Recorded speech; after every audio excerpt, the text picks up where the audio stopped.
আগাম শীতকালীন সবজিতে ভরা চুয়াডাঙ্গার ফসলি মাঠ। পরিচর্যায় ব্যস্ত সময় পার করছেন কৃষকরা।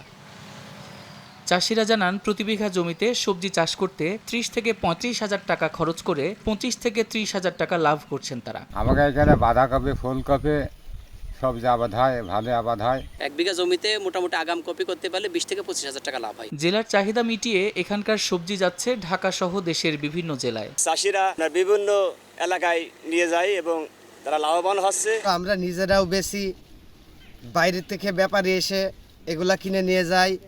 মোটামুটি আমাদের ভালোই লাভ হয়। আগাম সবজি বাজারে চাহিদা মেটায় কৃষকরাও লাভবান হচ্ছেন বলে জানান এ কর্মকর্তা। কৃষক ভাইরা এই আগাম সবজি করবেন, তবে এটা পরিকল্পনা মতো করা দরকার। আগাম সবজিগুলো মানে আমাদের বাজারে সবজির চাহিদা যেমন পূরণ করে, পাশাপাশি আমাদের এই কৃষক ভাইরা সেখান থেকে ভালো একটা মুনাফা পায়।